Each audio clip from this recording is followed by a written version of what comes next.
দেশের ১২টি সিটি কর্পোরেশনের মধ্যে ৬টিতে প্রশাসক নিয়োগ দিয়েছে সরকার। এখনো যে ৬টিতে প্রশাসক দেওয়া হয়নি সেগুলোর মধ্যে রাজশাহী সিটি কর্পোরেশন অন্যতম। রাজশাহীতে প্রশাসক নিয়োগকে ঘিরে নানা তৎপরতা শুরু করেছে বিএনপি নেতারা।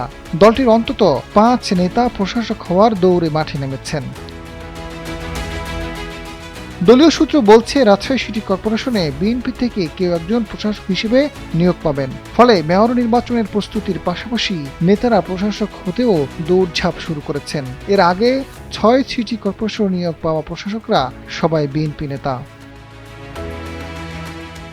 জানা গেছে, প্রশাসক হওয়ার দৌড়ে মাঠে নেমেছেন বিএনপির কেন্দ্রীয় কমিটির বন ও পরিবেশ বিষয়ক সম্পাদক ও সাবেক মেয়র মোহাম্মদ মোসাদ্দেক হোসেন বুলবুল। রাজশাহীর রাজনীতিতে সুপরিচিত মুখ বুলবুল। তিনি ২০১৩ সালে বিএনপির প্রার্থী হিসেবে বিপুল ভোটে আওয়ামী লীগের AHM খায়রুজ্জামান লিটনকে পরাজিত করে মেয়র হন। তবে তাকে দায়িত্ব পালন করতে দেওয়া হয়নি।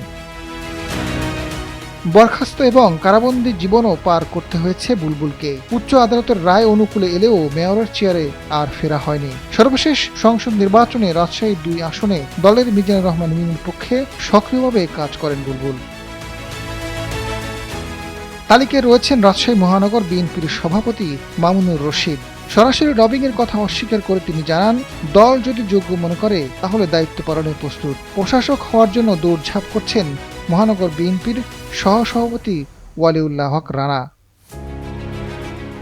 এছাড়া মহানগর বিএনপির সহসভাপতি আবুল কালাম আজাদ সুইট এবং সাধারণ সম্পাদক মাহমুদুর রহমান রিটন প্রশাসক পদে নিয়োগ পেতে সক্রিয়ভাবে চেষ্টা চালাচ্ছেন।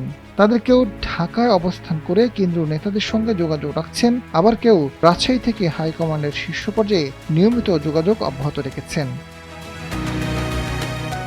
আজাদ ফারুক, সময়ের আলো।